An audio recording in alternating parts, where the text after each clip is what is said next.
பைத்தியக்காரன் நினைச்சீங்களா? நகல விவசாய ஆளுங்க கொண்டு ஓடுவேன் நானு.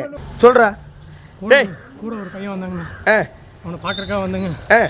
செலவு காசு இல்லை அப்படின்னு சொல்லிட்டு அவன் இந்த ஐடியா கொடுத்தானுங்க. அவன் கூட வந்தனுங்க. எனக்கு இதான் ஃபர்ஸ்ட். செலவுக்கு இல்லைன்னா திருடுவீங்களாடா வீட்டுக்குள்ள வந்து? டேய், இது எப்படி வாட்ச் பண்ணீங்க? அவங்க வீட்ல இல்லைன்னா எப்படி வாட்ச் பண்ணீங்க? எப்படி வாட்ச் பண்ண அதை சொல்லு. இருங்க சொல்றா. வண்டி எடுத்து எத்தனை பேர் வந்தீங்க? 2 பேர் வந்தாங்க. 3 பேரா? நீங்க 2 பேர் தான் அடிக்க சொன்னீங்க. வீட்டுக்கு என்ன இறங்குனீங்க உள்ள?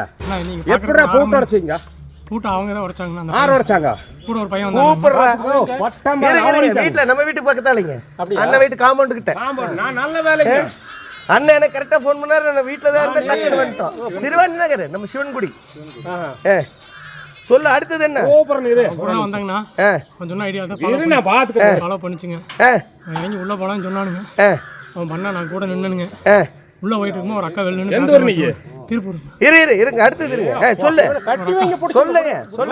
இருங்க, ஓடல முடியாதுங்க. சொல்லுங்க. உள்ள ஒரு அக்கா வெளியே ஃபோன் பேசுற மாதிரி இருந்துச்சுங்க. 2 பேரும் வெளியே ஓடி வந்துட்டோம். அந்த பக்கம் வெளியே விட்டா இந்த வெளியே விட்டேன். என்ன நாங்களாம் விவசாயம் பார்க்குற ஆளுங்க. ஒன்னல்ல உருப்படியும் போய் சேர முடியாது. என்னடா பொய் சொல்லாதடா. மறுபடியும் பொய் சொல்ற நீ.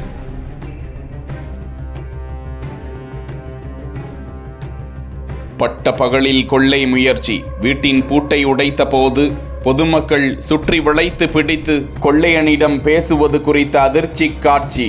இரவு நேரங்களில் பூட்டப்பட்டிருக்கும் வீடுகளை நோட்டமிட்டு பூட்டை உடைத்து கொள்ளை சம்பவங்கள் நடந்தேறுவதை பல செய்திகளிலும் பார்த்து வருகிறோம். இந்த நிலையில் கோவை புதூர் ஆல்பா நகர் பகுதியில் பட்ட பகலிலேயே 2 கொள்ளையர்கள் வீட்டின் பூட்டை உடைத்து காம்பவுண்டுக்கு உள்ளே சென்ற போது இதனை அருகாமையில் இருந்தவர்கள் பார்த்து விட்டனர். கூச்சலிட்டு சப்தமிட ஒருவர் பொதுமக்கள் பிடியிலிருந்து நழுவி தப்பி ஓட முயன்ற மற்றொருவரை மடக்கி பிடித்தனர். தனக்கு எதுவும் தெரியாது என்றும் தன்னுடன் வந்தவர்தான் கொள்ளை திட்டத்தை கொடுத்தார் என்றும் பொதுமக்களிடம் பேசக்கூடிய அந்த காணொளியை தங்களது செல்போனில் எடுத்து வெளியிட்டு இருக்கிறார்கள். தொடர்ந்து அந்த கொள்ளையனை போலீசாரிடம் ஒப்படைக்க தீவிர விசாரணை நடந்து வருகிறது.